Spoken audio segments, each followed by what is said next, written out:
Goodwill, nature and valuation. आज एक नया चैप्टर पढ़ने जा रहे हैं और उसकी पहली क्लास है। बहुत डेप्थ में पढ़ेंगे कि गुडविल क्या चीज होती है और गुडविल को अफेक्ट करने वाले जो फैक्टर्स होते हैं वो कौन कौन से फैक्टर होते हैं। तो मजा आने वाला है आज वाली क्लास में, क्योंकि बहुत इंटरेस्टिंग तरीके से बहुत सारे एग्जाम्पल के थ्रू इस पूरे कॉन्सेप्ट को डेप्थ में समझने वाले हैं। चलिए, अगर मैं आपसे कहूं कि ऐसा क्या है कि आपके आसपास में कोई चीज बहुत ज्यादा फेमस होती है लेकिन किसी दूसरी चीज के लिए लोग पूछते भी नहीं है। हो सकता है आपके पास में कोई दुकान ऐसी हो जिसको लोग नाम से जानते हैं और दूर दूर से लोग सामान खरीदने आते हैं, लेकिन वहीं पे उसी प्रोडक्ट का कोई दूसरा दुकान नहीं चलता है। फेमस होना ही गुडविल है एक तरीके से। मतलब the name and fame of a business is called goodwill. अगर लेमैन लैंग्वेज में समझते हैं तो थोड़ा डेप्थ में समझते हैं। हमारे पास में एक कालीघटा की बहुत अच्छी दुकान है जो बहुत चलती है। वहीं दूसरा जो रामलाल की एक दुकान है जो पास में खोल रखी है वो इतनी नहीं चलती। कालीघटा बहुत लंबे टाइम से सामान बेचता है और बहुत अच्छी अच्छी मिठाइयाँ बेचता है। यहाँ के समोसे ऑन एन एवरेज 12 से 15 रुपए के होते हैं। इसके अलावा गोलगप्पे भी काफ़ी कॉस्टली होते हैं। मतलब ऑन एन एवरेज जो गोलगप्पा है वो एक गोलगप्पा 10 रुपए का देता है, बाकी मार्केट में 5 रुपए का या 6 रुपए का मिल जाता है। अब सोचिए इतना महंगा देता है लेकिन फिर भी लोग लाइन लगा के खरीदते हैं। It's a name and fame of a business. इसको नेम एंड फेम कहते हैं। अब गांव गांव का बच्चा, पहाड़ी इलाके में चले जाओ, दूर दराज के इलाके में चले जाओ, लक्स साबुन को सब जानते हैं, है ना। वहीं पे जो छाप साबुन, हो सकता है कि आप किसी गांव में हो और किसी पर्टिकुलर ब्रांड का साबुन आता हो जो मुझे नहीं पता हो, क्योंकि लोग इसके बारे में नहीं जानते, क्योंकि इसकी इतनी ब्रांडिंग नहीं हुई है। क्लिनिक प्लस शैम्पू सभी जानते हैं, लेकिन वहीं पे केस काला शैम्पू शायद ही कोई जानता हो, है ना, या आता भी होगा, मुझे नहीं पता, लेकिन इसके बारे में पता नहीं। और टाटा टी सभी जानते हैं, लेकिन चाटा टी, जैसी चाय पियोगे चांटा लग जाएगा, है ना। ऐसा कोई चाय पत्ती आता हो, पता नहीं, लेकिन हो सकता है आता हो। मतलब कहने का यह है कि name and fame of a business is called goodwill. जैसे मैगी का एक बेस्ट एग्जांपल बताऊं मैं। जब मैगी इंडिया में आई थी तब बहुत ज्यादा मुसीबत हुई थी उनको, क्योंकि उनको लगा था यार, मतलब उन्होंने जब रिसर्च किया तो देखा कि इंडिया के जो लोग हैं वो क्या खाते हैं। तो सुबह सुबह भैया उनको ब्रेड चाहिए, रोटी खाने वाले लोग, सब्जी खाने वाले सुबह सुबह लोग, मतलब नाश्ते में रोटी सब्जी खाने वाले लोग जो है वो मैगी कैसे खाए। तो मतलब बहुत मुश्किल हो गया उनके लिए। काफ़ी रिसर्च किया, फिर उनका एक स्लोगन ने उसको हिट कर दिया, वो है 2 मिनट में, सिर्फ 2 मिनट में मैगी। मतलब उन्होंने बहुत आसान रास्ता बता दिया लोगों को कि देखो आपका बच्चा भूखा है, भूख लगी है, मैगी डालो 2 मिनट में बन जाएगी। वो आपको भी पता है कि मैगी कितनी देर में बनती है। तो आप में से किसी ने कभी मैगी बनाई हो तो नीचे कमेंट करके बताना कि हाँ सर मैगी बनाई, और कैसी मैगी बनाते हो आप, क्या दूसरे लोग तारीफ करते हैं, बताना मुझे। अच्छा, मैगी के बारे में एक और बात बताऊं मैं। मैगी जब आप मार्केट में जाते हो खरीदने तो बोलते हो कि यप्पी मैगी दे दो। मैगी, अरे भैया मैगी नाम है, ब्रांड है, प्रोडक्ट का नाम तो नूडल है। जैसे एग्जांपल के तौर पे ये पेन है ना, लेकिन पेन को लोग सब पायलट बुलाने लग जाए। पायलट पेन आता है, लेक्चर वालों का है ये, लेकिन अब इसको पायलट बोलने लग जाए। मतलब ब्रांडिंग इतनी ज्यादा हो गई कि लोग ना नूडल को अब मैगी समझने लगे। मतलब नूडल भूल गए, नूडल का कोई मतलब ही नहीं है। जबकि जब यप्पी नूडल लेने जाते हो तो उस पर लिखा होता है Yuppie noodle, not Yuppie Maggi. सोचो, बाबा रामदेव वाली मैगी दे दो, मैगी वर्ड छूटता ही नहीं है। कॉलगेट दे दो जी, टूथपेस्ट करना है तो बोलते हैं कॉलगेट दे दो, नहीं वो पेप्सोडेंट वाला कॉलगेट दे दो, नहीं वो बाबा रामदेव वाला कॉलगेट दे दो। मतलब टूथपेस्ट प्रोडक्ट है, कॉलगेट तो एक ब्रांड है। अब उस ब्रांड के नाम से उस प्रोडक्ट को समझने लगे। This is the power of goodwill. अब कुछ बच्चे मुझसे पूछते हैं कि सर यहां पे हम गुडविल क्यों पढ़ रहे हैं। आगे चल के डिटेल में चर्चा करूंगा कि यहां पे हम लोग गुडविल क्यों पढ़ रहे हैं। खैर, यहां पे गुडविल का मतलब समझ में आ गया होगा कि गुडविल किसे कहते हैं। यहां पे हमने गुडविल की डेफिनेशन बताई है जो कई बार थ्योरेटिकल पार्ट में एग्जाम में आ जाता है कि it is, point to be noted, यहां पे एक वर्ड है monetary value. It is monetary value, मतलब पैसों में आंका जाता है। सर ऐसा होता है क्या कि पैसों में आंका जाता है गुडविल? हाँ, गुडविल को पैसों में मेजर किया जाता है।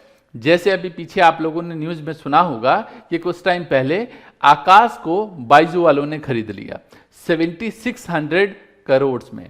आप समझो कि जो सामान था उनके इंस्टीट्यूट में पड़ा हुआ या जो जगह थी, सिर्फ उसी के पैसे नहीं दिए, उन्होंने उनकी गुडविल के पैसे भी दिए, नेम एंड फेम का पैसा भी दिया। This is called monetary value. तो it is monetary value of that, point of note यहां पे एक अगला वर्ड है इनविजिबल पावर, जो दिखता नहीं है, महसूस किया जाता है कि हाँ इसकी इतनी पावर है। अब आप जो एड देखते हो, बार बार एड क्यों दिखाया जाता है? ब्रांडिंग की वजह से, कि जब आप दुकान पे जाओ तो हमारा ही प्रोडक्ट मांगो, मतलब इतनी ज्यादा ब्रांडिंग की जाती है, इतनी ज्यादा एडवर्टीजमेंट की जाती है। तो it is monetary value of that invisible power in the business which attracts customer. जी हां, मतलब जो कस्टमर को अपनी तरफ खींचे, ये एक इनविजिबल पावर है। अच्छा, एक बात यहां पे और बताता हूं कि गुडविल जो है वो एक इंटेंजिबल एसेट की कैटेगरी में आता है। मतलब जब हम बैलेंस शीट में दिखाते हैं तो ये इंटेंजिबल कैटेगरी में आता है, बट आगे चल के बताऊंगा कि क्या बैलेंस शीट में दिखाते भी हैं या नहीं बताते हैं, डेप्थ में चर्चा करेंगे इसके बारे में। तो गुडविल जो है ये इंटेंजिबल एसेट्स है और इसको रेपुटेशन ऑफ द बिजनेस के रूप में रिप्रेजेंट करते हैं। किसके रूप में? किसके रूप में? Yes, reputation of the business के रूप में रिप्रेजेंट करते हैं। नाउ यहां पे एक क्वेश्चन और दूसरा अराइज होता है। गुडविल के बारे में अभी समझा हमने कि गुडविल क्या चीज होती है, बट थोड़ा सा डेप्थ में समझते हैं। ठीक है सर, गुडविल के बारे में समझ में आया कि क्या होता है, लेकिन क्या गुडविल क्रिएट भी होती है? ये गुडविल डाउन भी होती है? हाँ होती है। मैं आपको अपना वाक्य बताऊं, आज मतलब कुछ 2005-6 की बात है, मुझे मोबाइल फ़ोन चाहिए था।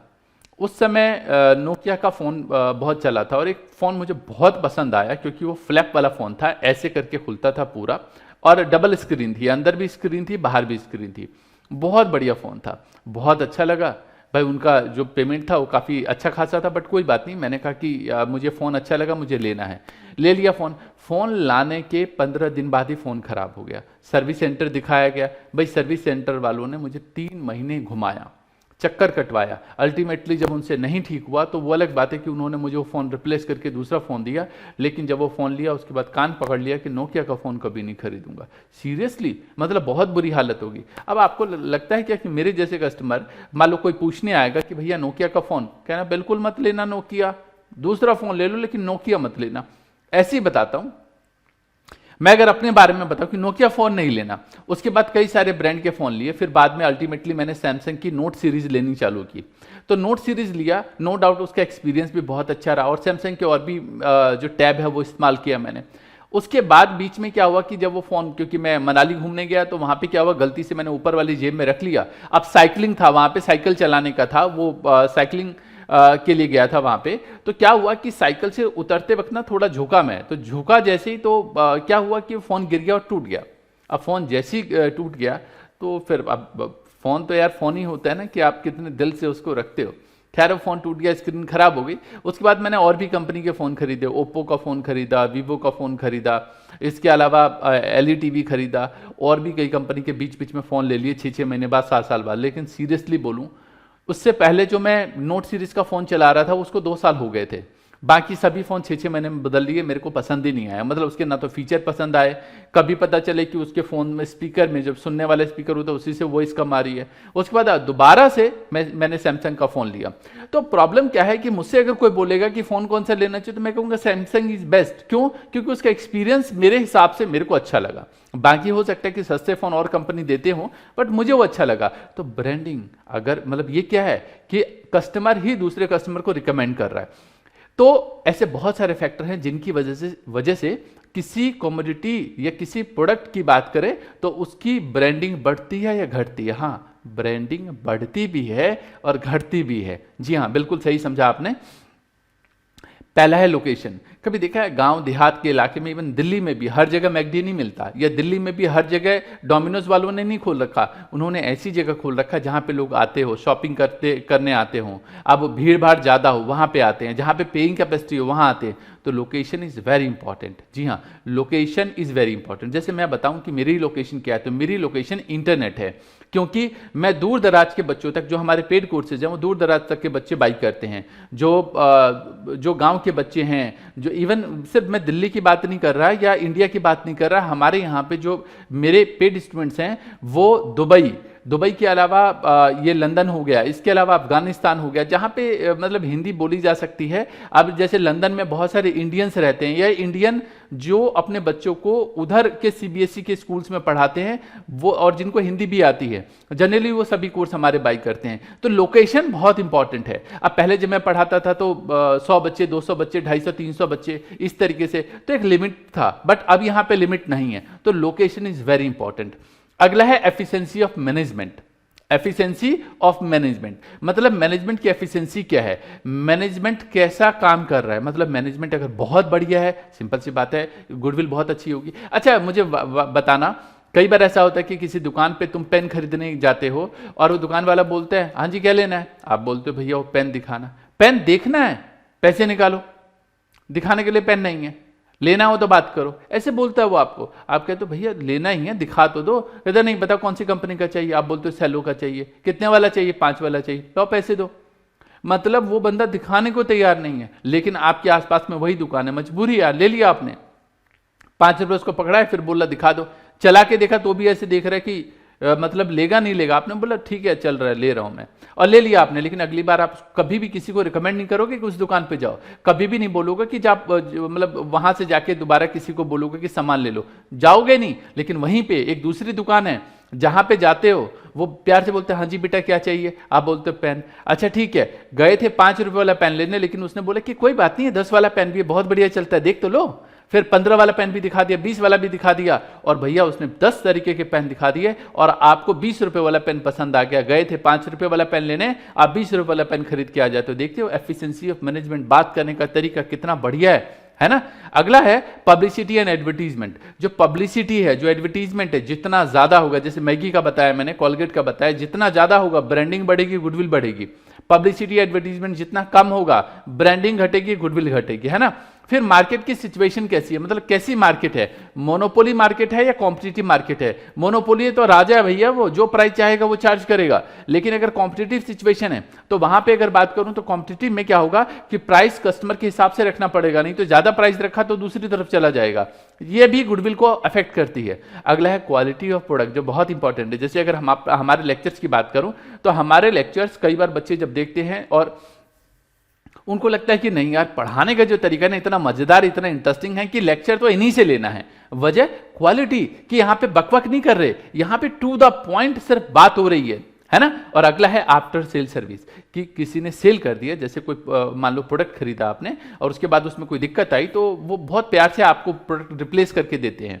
जब इस तरीके की सिचुएशन होती है उसको बोलते हैं आफ्टर सेल सर्विस। जैसे नोकिया के केस में आफ्टर सेल सर्विस बिल्कुल बेकार थी, मैंने कहा मैं नहीं खरीदता, और उसके बाद मैंने कभी नहीं लिया नोकिया। लेकिन आफ्टर सेल सर्विस अगर अच्छी होगी तो लोग उसको खरीदेंगे, है ना। होप सो ये जो 2 कॉन्सेप्ट मैंने डिटेल में बताया है, पहला कॉन्सेप्ट क्या बताया मैंने कि गुडविल क्या होती है, दूसरी बात फैक्टर अफेक्टिंग गुडविल, और इसके प्रैक्टिकल एग्जांपल्स देखिए कि किस तरीके से होते हैं।